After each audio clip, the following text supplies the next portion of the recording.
Сучасні активні звучки, кілки готох, лади з нержавійки, мультимензура, моя банківська карта. О боже, яка карта? Що я наробив?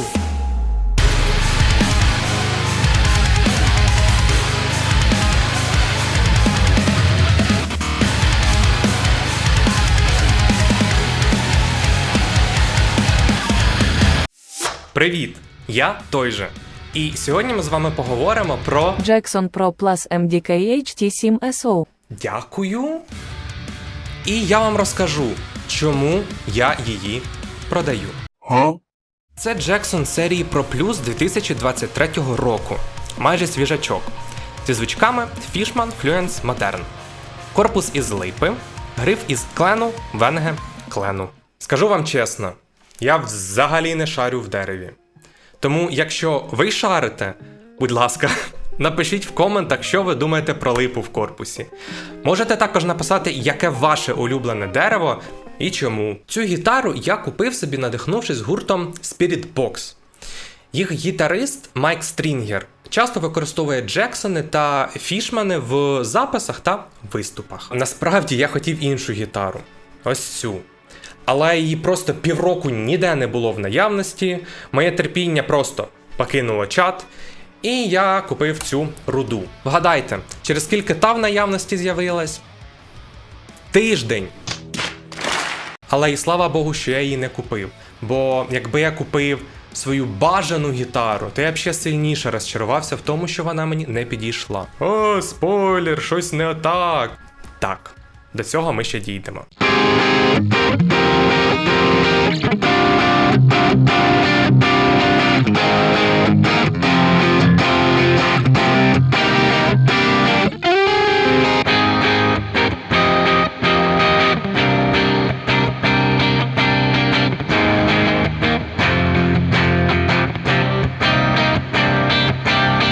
Почавши знімати це відео, я подумав, а давайте будемо з вами по 5 критеріях оцінювати інструменти і можемо зробити якийсь топ із них.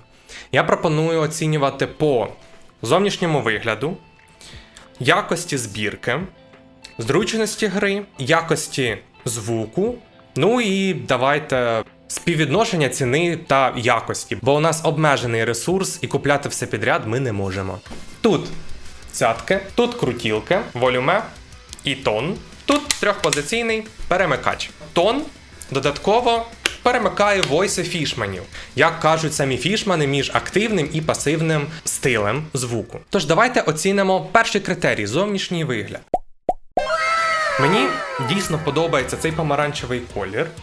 Мені подобається чорна фурнітура, мені подобаються ці зрізи та мультискейл. Єдине, що вони могли б зробити ще краще, це якби, можливо, тут була якась окантовочка, або якийсь градієнтик, чи ще якась штука, то я б поставив 10.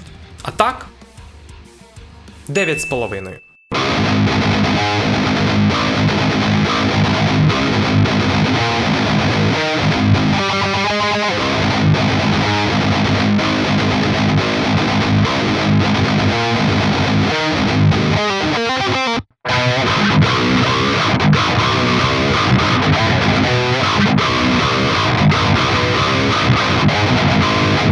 Що стосується якості збірки, тут все на висоті. Це корейська гітара, і збірка відповідна. Все профарбовано ідеально, затягнуто ідеально, лади працюють ідеально, все чітко. Тому ставлю 9,5, віднявши півбала за порваний чохол. Далі у нас зручність гри. Як бачите, це мультискейл. І це перший мультискейл в моїй колекції. І перед тим, як купити цей інструмент, я багато читав, що комусь дуже зручно, комусь дуже незручно.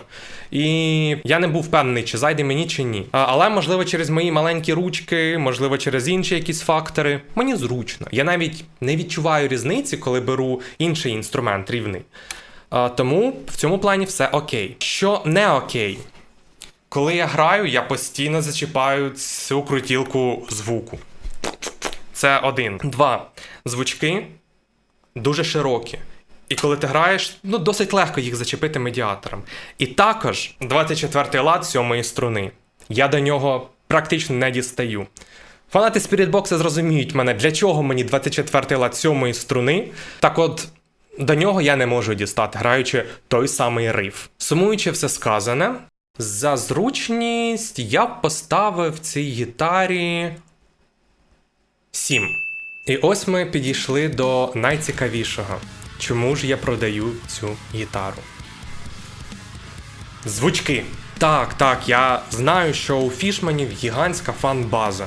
І їх взагалі вважають одними із найтрендовіших звучків і все таке, але мені не сподобалось.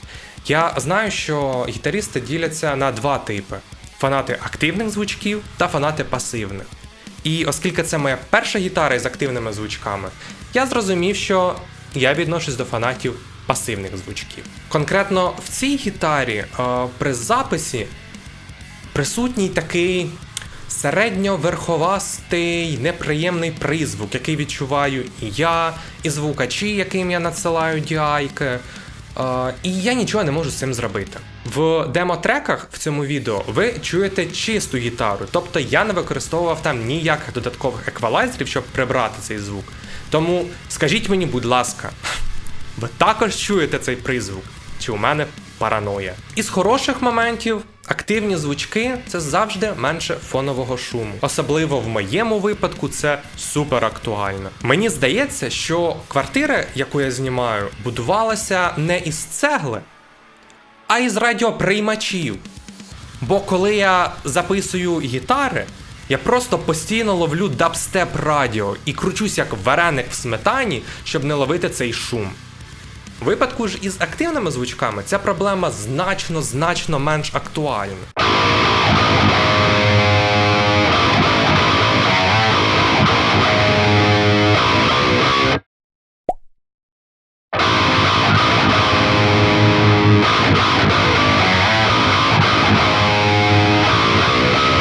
Також саме цю гітару я використав для запису нашого першого треку проєкту Гурткіт. Можете послухати.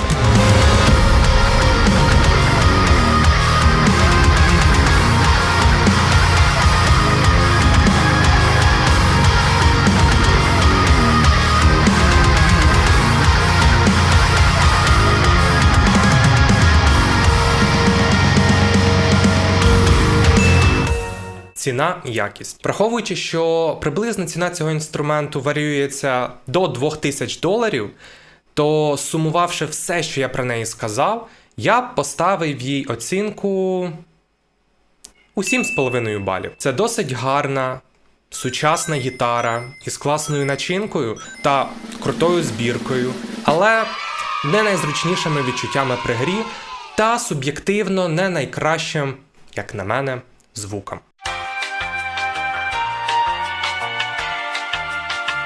Який висновок я зробив з цієї історії?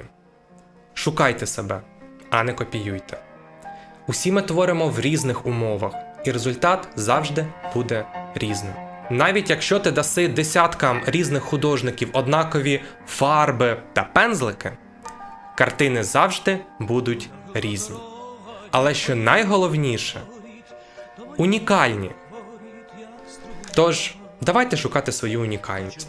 Бо що як не це є одним із найбільших сенсів існування мистецтва. Ось такий от вийшов відосик. Я дуже радію, коли бачу кожен ваш лайк, коментар, підписку. А радувати інших людей – це приємно. Тож спробуй. І чуть, давай покажемо, який ти красивий.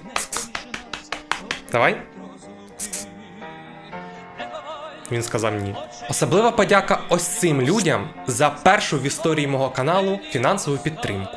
Це дуже надихає та вселяє віру. Дякую за перегляд. Поки!